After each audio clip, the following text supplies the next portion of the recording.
Patient को कैसे पता चलेगा मुझे कैंसर हो गया? ये मल्टीप्लाई होती है, काफ़ी कुछ हमने सुना है। हम मुख्य 4 स्टेजेस में हम इसे विभाग में करते हैं। हर एक जगह का, हर एक साइट का अपना अलग स्टेजेस होती है। डॉक्टर साहब, जैसे किसी को गांठ हो गई, मान लो कहीं भी बॉडी में, मुंह के अंदर छाला हो गया, गले में हो गया या ब्रेस्ट में हो गया, तो वो गांठ कैंसर की ही है या नॉर्मल गांठ है? इसकी जांच के लिए ज़रूरी है कि हमें इसका एक सैंपल निकालना होता है, जिसे बायोप्सी या एफएनएसी बोलते हैं। ये जो फोबिया है डॉक्टर साहब, इसको कैसे लोग दूर करें? मान लो अगर रिश्तेदारी में भी किसी के हो जाता है तो सारे रिश्तेदार एक बार सहम से जाते हैं, यार कैंसर हो गया फलाने को। अगर हम इस चीज़ की जागरूकता बनाएं तो उस चीज़ से इस चीज़ में फ़र्क आएगा। इंडिया में रहते हुए, चाहे दिल्ली हो या बेंगलोर हो, बड़े से बड़ा हॉस्पिटल अगर कोई हो, वहाँ मशीन्स आ चुकी हैं अमेरिका के लेवल की कि बिल्कुल कंट्रोल हो जाए या ख़त्म ही हो जाए जड़ से किसी व्यक्ति के अगर शरीर में अगर कैंसर है तो। इंडिया में क्या, हमारे हिसार में भी आ गई है। गाइस, कैंसर का नाम सुनते ही सभी लोगों के रोंगटे खड़े हो जाते हैं। एक ऐसा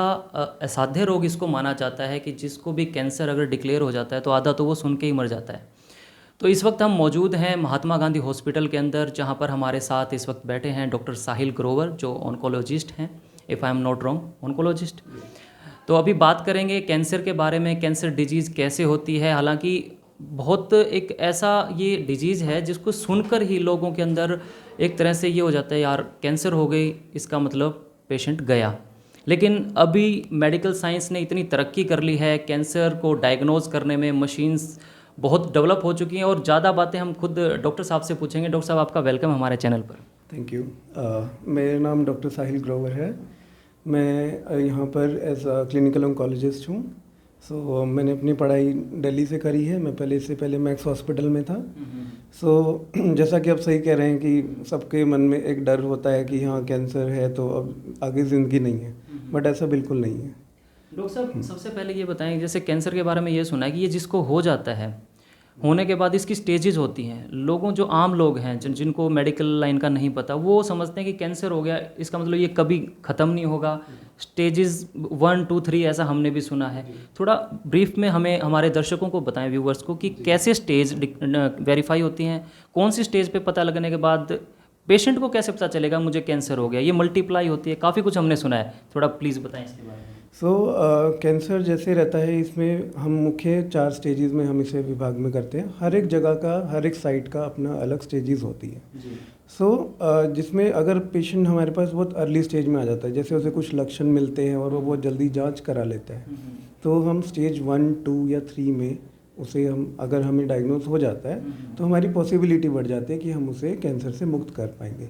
एक अच्छा इलाज होने पे, पूरा जो भी एक स्टैंडर्डाइज इलाज होता है वो पूरा होने के बाद पेशेंट कैंसर से फ्री हो सकता है, जिसकी पॉसिबिलिटी ज़्यादा बढ़ जाती है। डॉक्टर साहब, जैसे किसी को गांठ हो गई, मान लो कहीं भी बॉडी में, मुंह के अंदर छाला हो गया, गले में हो गया या ब्रेस्ट में हो गया, तो वो गांठ कैंसर की ही है या नॉर्मल गांठ है? ये सिर्फ टेस्ट में पता चलता है या वैसे भी लोग अपने, क्योंकि इसके इलाज बहुत कॉस्टली भी मानते हैं और टेस्ट भी बहुत महंगे होते हैं, तो उसके बारे में थोड़ा बताएं। तो इसकी जांच के लिए ज़रूरी है कि हमें इसका एक सैंपल निकालना होता है, जिसे बायोप्सी या एफएनएसी बोलते हैं। जी। बायोप्सी एफएनएसी में ही हमें उस सेल को देख के पता लगता है कि क्या वो सेल कैंसर का है या वो कोई इन्फेक्शन है। उसकी कंफर्मेशन के बाद ही हम अपना इलाज उसके ऊपर डिपेंड करता है कि उसके ऊपर हम आगे कैसे प्रोसीड करेंगे। और अगर देखा जाए तो बीते समय में, यानी कोरोना के बाद कुछ ज़्यादा ही कैंसर के पेशेंट्स निकल कर के आ रहे हैं। क्या ये फूड जो हम खा रहे हैं उसकी वजह से है, या इसके साइड इफ़ेक्ट हैं कोरोना की वजह से? कुछ ज़्यादा ही पेशेंट्स सुनने में आ रहा है कि हम सुनते हैं हमारे पड़ोस में हर दूसरे तीसरे घर में कैंसर डायग्नोज हो गए, इसका क्या वजह है? तो इसमें कोरोना की वजह से या उसकी वैक्सीन की वजह से अभी तक कोई स्टडी नहीं आई है कि ऐसा कहा गया कि इस वजह से कैंसर केसेस बढ़ रहे हैं। But yes, you are right कि जो हमारी डाइट लाइफस्टाइल चेंज हुआ इस दौरान, उस वजह से हम डाइट में चेंजेस कर रहे हैं, हम एक्सरसाइज बिल्कुल बीच में बंद हो गई थी। वो एक कारण हो सकता है जिस वजह से कैंसर बढ़ रहा हो। बट अभी लोग ज़्यादा जागरूक हो रहे हैं, इसलिए हम ज़्यादा केसेस देख रहे हैं। एक ये जो फोबिया है डॉक्टर साहब, इसको कैसे लोग दूर करें? मान लो अगर रिश्तेदारी में भी किसी के हो जाता है तो सारे रिश्तेदार एक बार सहम से जाते हैं, यार कैंसर हो गया फलाने को। ये फोबिया कैसे निकालें? मतलब डरते बहुत हैं नाम सुनते ही कैंसर। देखिए, डर किसी को, हर एक को रहता है इस चीज़ का, क्योंकि बचपन से हम एक नाम सुनते आ रहे हैं और कि हम देखते हैं कि हाँ इसमें मरीज़ की आगे लाइफ नहीं है। बट अगर हम उस चीज़ की जागरूकता बनाएं तो उस चीज़ से इस चीज़ में फ़र्क आएगा कि हम पेशेंट को अर्ली स्टेज पर डायग्नोस कर पाएंगे। अपने साथ में किसी को कोई लक्षण आपको भी दिख रहे हैं तो आप उसे बता पाएंगे कि हाँ, आप इसे जल्दी से जांच कराएं और जल्दी से जल्दी इसका इलाज करें। यदि अगर लेट हो जाता है तो फिर इस चीज़ में इलाज करना मुश्किल हो जाता है। तो जागरूकता ही है। टाइमली अगर डायग्नोज हो जाए तो रिकवरी हो जाती है। लेकिन कुछ लोग ऐसा भी कहते हैं कि जैसे कैंसर हो गया किसी को, ऐसा मानते हैं ये क्रोनिक डिजीज़ होती है, ये असाध्य रोग है, यानी ठीक ही नहीं होता। ये हो भी जाता है क्या? कुछ जैसे इलाज कराने जिनके पास ठीक ठाक सिस्टम होता है बाहर चले जाते हैं, जैसे युवराज सिंह को हो गया था, मनीषा कोइराला को हो गया था, इरफान खान बॉलीवुड एक्टर को हो गया था, वो बाहर चले गए। तो इंडिया में क्या आज भी मेडिकल साइंस ने इतनी इम्प्रूवमेंट कर ली है? क्या इंडिया में रहते हुए, चाहे दिल्ली हो या बेंगलोर हो, बड़े से बड़ा हॉस्पिटल अगर कोई हो, वहाँ मशीन्स आ चुकी हैं अमेरिका के लेवल की कि बिल्कुल कंट्रोल हो जाए या ख़त्म ही हो जाए जड़ से किसी व्यक्ति के अगर शरीर में अगर कैंसर है तो? जी बिल्कुल सही कह रहे हैं। इंडिया में क्या, हमारे हिसार में भी आ गई है। हम जिस हॉस्पिटल में अभी हैं, हमारे पास यहाँ पे लेटेस्ट मशीन है, रेडिएशन की सबसे लेटेस्ट मशीन, जो कि हम दिल्ली में भी यूज़ कर रहे हैं, बेंगलोर में भी और जयपुर में भी। सेम मशीन यहाँ पर है, same technology with same dose, everything is same. So आप उसकी बेसिस पे इलाज यहाँ पे भी संभव है। यदि मरीज अच्छी अर्ली स्टेज में आता है तो वो क्योर रेट भी उसका ज़्यादा रहता है कि वो बीमारी से मुक्त हो सकता है। अगर बात करें एक्सपेंडिचर का, तो मान लो आपने बताया कि महात्मा गांधी हॉस्पिटल में मशीन्स आ चुकी हैं डायग्नोज करने के लिए, तो एक्सपेंडिचर कितना रहता है? अगर फर्स्ट स्टेज में पता चल गया, पेशेंट्स आपके पास आ गया, तो कितना कुछ एक्सपेंडिचर उसका कॉस्ट आ जाता है, ताकि हर आदमी अपना हिसाब लगा लेता है थोड़ा सा? जी, इसमें ऐसा है कि यहाँ पर अभी क्योंकि हमारे पास नई मशीन आई है, तो हमने यहाँ पे बाकी हॉस्पिटल से और बाकी दिल्ली से 50% से कम दाम में रखा हुआ है। बाकी साथ में अगर कुछ कीमोथेरेपी लगती है उसके दाम भी काफ़ी कम है, सर्जरी के भी। सो अभी के लिए हमने काफ़ी कम 50% के आसपास हमने अभी दाम कम रखा हुआ है। और उसके अलावा अगर पेशेंट के पास आयुष्मान भारत का कार्ड है या कोई गवर्नमेंट पैनल है तो उस सब के अंडर यहाँ पे इलाज होता है।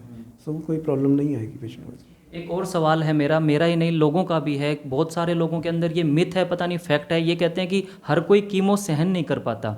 तो उसके बारे में थोड़ा सा बताएं व्यूवर्स को कि कीमो क्या चीज़ होती है, कीमो कमज़ोर आदमी क्यों नहीं सहन कर पाता, या सिर्फ ये मिथ है या फैक्ट है? जी, इसमें दोनों चीज़ है, फैक्ट भी है, मिथ भी है। सो क्या होता है कि कीमोथेरेपी बेसिकली क्या होता है, जैसे हम आम भाषा में कहें कि ग्लूकोज में दवाई लगाना, जैसे हम ड्रिप लगाते हैं, कीमोथेरेपी वैसे ही होती है कि ड्रिप के अंदर दवाई लगती है और उसके द्वारा मतलब हफ्ते दर हफ्ते हम दवाई देते हैं, कुछ एक पर्टिकुलर इंटरवल पे दिया जाते हैं। रही बात कि पेशेंट को क्या वो सहन होगी या नहीं होगी, वो हर पेशेंट टू पेशेंट वेरी करता है और उसके हिसाब से ये दवाई दी जाती है कि जो पेशेंट को सहन हो पाए, और उतनी ही डोज दी जाती है, उससे ऊपर नहीं दी जाती। यदि कहीं लगता है कोई लक्षण आ रहे हैं तो उसके हिसाब से डोज एडजस्ट की जाती है, तो वैसे रहता है। ओके, तो दोस्तों डॉक्टर साहब ने आपको तमाम वो मेरे सवालों का जवाब दिया जो आपके मन में क्वेश्चन रहते हैं, एक जनरल क्वेश्चन जो आपके मन में रहते हैं। अब एक लास्ट सवाल ले लेते हैं कि कैंसर होता कैसे है? बॉडी में कैंसर हो गया तो ऐसा भी बताते हैं बहुत रैपिडली वो फैलता है, सेल्स मल्टीप्लाई होते रहते हैं। क्या वाकई में ऐसा होता है जो हम यूट्यूब वगैरह पे देखते हैं, या फिर उसकी हकीकत क्या है? क्योंकि डॉक्टर साहब ज़्यादा अच्छे से आप लोगों को और हमें समझा पाएंगे। डॉक्टर साहब, कैसे सेल मल्टीप्लाई होते हैं? ये थोड़ा सा जो नॉन मेडिकल लाइन के लोग हैं वो नहीं समझ पाते कि कैसे मल्टीप्लाई होना, दिन ब दिन 3 गुना 4 गुना ऐसा बताते हैं। क्या वाकई में ऐसा होता है? जी बिल्कुल सही बात है। सेल क्या होता है, हमारी बॉडी पूरी सेल से मिलके बनी है। तो कैंसर क्या है कि एक सेल के अंदर कुछ ऐसे चेंज आ जाना कि वो अपने नॉर्मल तरीके से बदल के एक एबनॉर्मल सेल बन जाए और उसकी सेल की मल्टीप्लिकेशन पावर बढ़ जाती है। तो उस कारण से वो मल्टीप्लिकेशन एक्सेसिव अमाउंट में होना ही कैंसर है बेसिकली। तो सेल में जो चेंजेस आते हैं वो किसी भी फैक्टर से आ सकते हैं, जैसे हमारे डाइटरी फैक्टर, कोई हेरिडिटरी फैक्टर, कोई भी कार्सिनोजन, जैसे आजकल सिगरेट, तंबाकू, ये सब लिया जाता है, ये एक बहुत मुख्य कारण है जिस वजह से कैंसर हो रहा है। तो ये सब कारण रहते हैं और जिससे सेल मल्टीप्लाई होता है। अगर कैंसर से दूर रहना है लोगों को तो किस प्रकार का खाना खाएं, क्या क्या अपने डाइट के अंदर लें, और हेल्दी लाइफस्टाइल को जीने के लिए कुछ 2-4 बातें अगर आप बताना चाहें? जी बिल्कुल। सबसे मुख्य कारण कि जो से रिस्क फैक्टर्स हैं, जैसे कि यही मैंने आपको बताया, तंबाकू हो गया या सिगरेट हो गया, शराब हो गई, इन सब को छोड़ना है first of all. Second thing, हमारा रेगुलर लाइफस्टाइल, जैसे कि रेगुलर हमारा एक्सरसाइज होना चाहिए, हमारा डाइटरी हैबिट अच्छा होना चाहिए, ग्रीन लीफी वेजिटेबल्स, फ्रूट हमें टाइमली लेने चाहिए, फाइबर डाइट अच्छी लेनी चाहिए और फास्ट फूड अवॉइड करना चाहिए, विच इज़ इम्पोर्टेंट। दोस्तों, अगर किसी पेशेंट का पता चल जाता है कि इसको कैंसर हो गया है, तो उसके बाद डायग्नोज होने के बाद यहाँ पर महात्मा गांधी हॉस्पिटल में वो तमाम मशीन्स हैं और इस वक्त मैं मौजूद हूँ उसी एरिया में। पूछ लेते हैं डॉक्टर साहब से ये कौन सा सेक्शन है, मशीन का क्या नाम है, कैसे काम करता है, थोड़ा सा एक ब्रीफ ले लेते हैं। सर इस वक्त हम कौन से सेक्शन में मौजूद हैं, कहाँ पर हम आए हुए हैं? तो अभी हम महात्मा गांधी हॉस्पिटल के रेडिएशन थेरेपी विभाग में हैं। यहाँ पर हमारी ये नई मशीन लगी है जिसका नाम है Halcyon B. It is a linear accelerator. इसके अंदर क्या होता है कि मरीज़ यहाँ पर लेटता है, उसका हम प्लान करते हैं। प्लानिंग में बिल्कुल प्रिसाइज प्लान होता है कि जहाँ का ट्यूमर है सिर्फ वहीं पर इलाज जाएगा और शरीर के बाकी हिस्से में इलाज रेडिएशन नहीं जाता है। एक्यूरेसी की बात करें तो कितनी परसेंट इसकी 99 या 100% एक्यूरेसी के साथ डायग्नोज हो जाता है? जी बिल्कुल बिल्कुल, ट्रीटमेंट उसी जगह पर जाएगा जहाँ पर ट्यूमर है, जहाँ पर मेन कैंसर है। और शरीर में जैसे कि बाकी हमारे लंग्स होते हैं, हार्ट है, वहाँ पर जितना कम डोज हो सकता है मिनिमम टू मिनिमम डोज जाती है सिर्फ इस मशीन की वजह से, क्योंकि इसका फिर उसको आप ऑपरेशन के द्वारा रिमूव कर देते हैं? जी, ऑपरेशन के बाद भी रेडिएशन की कई केसेस में ज़रूरत पड़ती है तो उस केसेस में भी दिया जाता है और कुछ केसेस में रेडिएशन पहले भी दिया जाता है। सर एलोपैथिक दवाइयाँ फिर कितने लंबे समय तक खानी पड़ती हैं उसके बाद? वो डिपेंड करता है कि मरीज़ किस स्टेट में आया है और कई बार रेडिएशन के साथ कीमोथेरेपी की भी ज़रूरत पड़ती है तो वो भी दी जाती है। तो जैसा कि डॉक्टर साहब ने बताया ये मशीन है, हेल्सायोन इसका नाम है और इसके द्वारा जो है ट्यूमर को डायग्नोज किया जाता है और लगभग 100%, इनफैक्ट 101% जहाँ पर एक्यूरेट जहाँ ट्यूमर है बॉडी में पता लगा करके उसको रेडिएशन के द्वारा रिमूव कर दिया जाता है। देन फिर एलोपैथिक दवाइयाँ वेरी करती हैं किस स्टेज पर पता लगा था कैंसर का। तो दोस्तों इस वीडियो को खूब शेयर करना, ये आप सबकी रिस्पॉन्सिबिलिटी बनती है। धन्यवाद।